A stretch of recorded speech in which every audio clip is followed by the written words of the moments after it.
So this is from Duncan Alexander that says, Sadio Mane has now scored as many Premier League goals as Ryan Giggs, but in 374 fewer games. So that's his statement. He's stating a fact, and it's very cleverly done here by who assumes a journalist. Yeah, he's an author, writer, broadcaster. So I'm just going to say journalist. Yeah, he's a blue tick anyway. He's implying, in my opinion, that Mane, because we've seen this for a number of days from Liverpool supporters, that Mane should be looked at as a better left winger or left forward or left-sided player than Ryan Giggs. You look at a lot of the replies from Liverpool fans. There's a hell of a lot of, and I know Ryan Giggs is in the mud right now. I know that he is on the edge of being completely cancelled, but I'm just looking at his footballing side here. There's a lot of response. He was overrated. It was Fergie's teams that carried him. He didn't really achieve much. How has someone scored that many goals as you in 300 games less? They're implying that Mane has got a greater legacy or is a greater player in the Prem than Giggs. What's your take? Foolishness. Absolute foolishness. Now, listen, first of all, Ryan Giggs, not my winger. I'm just going to say that right now. Not my winger, bruv. I don't rep him like that. But if we're going purely on football, I'm sorry. I love Sadio Mane. He's my guy and that, you know what I mean? Love what he does. Love how he plays. I wanted him at United when he was at Southampton. But just scoring so many goals in so many less games doesn't cut it. The man's won 1 Premier League, 1 Champions League. Yeah, I mean, I don't have a dog in this fight because I don't care for Liverpool or United either, but I'm inclined to agree. For me, I personally don't even like too tough comparing different generations of football because it's 2 different styles. It's very hard to directly compare. Yeah. I mean, that is a crazy stat. And I mean, props to Mane. Yeah, for me, and I know this can be controversial for some people, but for me, like, what are you walking away with? It's kind of like what you said. He's got 1 Prem, Champions League. Against 13 Premier Leagues, people. 13. That's 2 Champions Leagues. Like the most, second most appearances in Premier League history after Gareth Barry, right? Like the guy's longevity is ridiculous.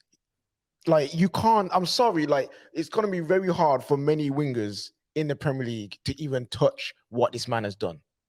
What's crazy about it is Mane is one of my favorite players to watch.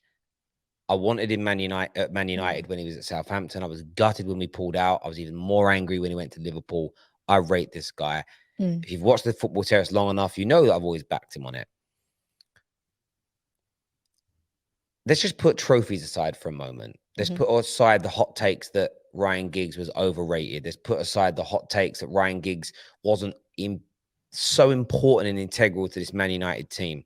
Let's ignore for a moment that Ryan Giggs started on the left, okay? And then as he got older and his body obviously got slower, he moved into central midfield and still dominated midfields in a team that won Premier Leagues. Let's ignore the fact that people are now saying that a lot of Fergie's Premier League trophies were won when the Premier League standards were much lower than they are now. This all builds into that narrative. There's a lot of talk right now, especially from City and Liverpool fans, that this is the best the Premier League has ever been in terms of quality. At the same breath, the same types of pundits and journalists pushing this will tell us that defending now is gone. Let's put all that aside, though. Ryan Giggs played the left side of midfield, and there's a graphic here that I'll show to you all. This shows the body of weight of the games he played at left midfield. He did play some positions in second striker role. He did play some in that kind of 06 to about 09 period. He played left winger. It wasn't quite an inside forward like we know them to be now, but he did do that in the latter stages of his career. But when he was a marauding left winger or left-sided midfield player for the first 10 to 12 years of his career, from like the early 90s until to the early mid-noughties, he played on average 20 to 30 yards deeper and out wide hugging the touchline. The roles of an inside forward in the modern day game are different. It's like you do not compare a Mo Salah to a David Beckham. You do not compare a peak Cristiano Ronaldo as an inside forward or an Ian Robben to a David Beckham, because they were different positions, different roles, and the expectation of output from those players differed.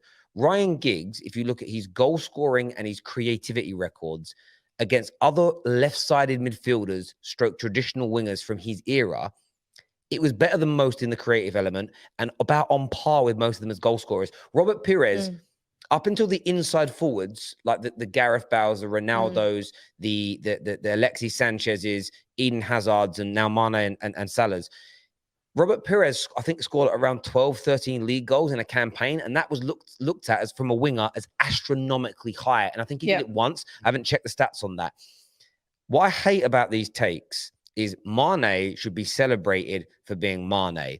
He should be getting compared to Eden Hazard's, Alexis Sanchez's, his very own Mo Salah's, Cristiano Ronaldo's. He should be getting compared to inside forwards that play on the left or the right. If you want to do all inside forwards together or the right-hand side.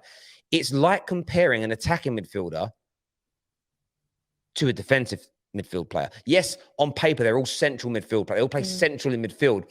But what David Silva was tasked with doing and what N'Golo Conte are tasked with doing are two very different things. And I don't like these lazy comparisons. And people will say, Terry, you're just defending him because he's Ryan Giggs and he's a Man United player. I would do this right across the board. There's no point. I wouldn't compare Mo Salah to Steve McManaman. I wouldn't do it because they're completely different football players with different roles. And let's not forget, when people do this thing where recency bias kicks in, and apparently the player that you see now has been the player forever. So, for example, Cristiano Ronaldo, people say he's washed, he's old. Sometimes, hey, listen, Ronnie, I love you. But everyone makes a joke every now and then about like what he is now. But when we talk about his ability and he can't dribble, he's never been able to dribble, he's never been a good passer. I was like, bruv, the guy was one of the best wingers in the world. Like, he got his name for being a winger. This goal scoring poacher is a very, like, obviously modern thing because, again, his body just doesn't keep up with that play style and it must have to change. Same with Ryan Giggs. Because Ryan Giggs ended his career at 40 years old, he had to change his game. And then people use that as like, that is the Giggs that we've always seen. But look back at what was it to Arsenal in an FA Cup? All right. What he did? All right. Listen. You see Gareth Bale, yeah? You see Gareth Bale and that goal he did against Barcelona. Yo, who taught him how to do that? Yo, go watch Ryan Giggs. Yeah, and I hear that. And like I say, listen, I'm not trying to put Mane is one of the best inside forwards the Premier League has ever had. And it's one of those weird things, like when you do like combined 11s, now greatest ever 11s. When I see 4-3-3s with two inside forwards, I never put Ryan Giggs into that mix. I would look at Ryan Giggs maybe as a left-sided midfield player to go into that mix because he played left midfield. He didn't play. That's if you do a 4-3-3. If Ryan Giggs now was coming through, he probably would be turned into a left inside forward, like a young Ryan Giggs. But if he was playing that much further forward all game, every game, inside forwards don't have anywhere near as much defensive responsibility as they used to. He would have scored more goals early on because that would have been, and he wasn't a bad finisher. He used to play striker when we had injury problems for Man United and did okay at the job. The point is that his role was different. And I just think that we have this. I think it's so hard to compare different areas of the Prem in particular, let alone European football. Like, I think we're all old enough to remember, especially you guys, old enough to remember. Excuse me. I'm young. Because there is recency bias, and I agree with that. But we're all old enough to remember and see the evolution of tactics and the Prem and how it's all changed. And also, what happens is this: when you don't have players that fit into the great category from past eras, it's very easy to ignore that football has changed. So, for instance, Arsenal fans, Chelsea fans, Man United fans probably have the catalogue of the best goalkeepers up into this recent era. So Van der Sar, Schmeichel, you've got David Seaman, Lehmann, you've got Petr Cech. I can't think of many goalies in their era that were better than them from other clubs. So for Liverpool and City fans, Alisson and Ederson are the best because they can play it, the way they play out from the back, the sweeper keeper element. Those goalies before them couldn't do it, but they weren't trained to do it because that wasn't a tactic in football.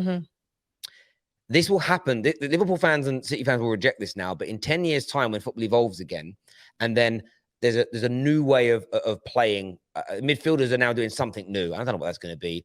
And there's a guy that's now doing it, and he's now scoring and assisting at a rate that's far superior to some of Liverpool's great midfielders now. It'd be like, no, but it was different then. The role was like, oh no, our defenders, our midfielders were more tasked with covering the defensive positions for the fullbacks to go back and create. It's just changed in football now, and the defenders all stay back, and it's the midfielders that are creating again. Therefore, you can't say your midfielder is better than my midfielder because the role was different. And they'll see it, and that's when we know these things are true.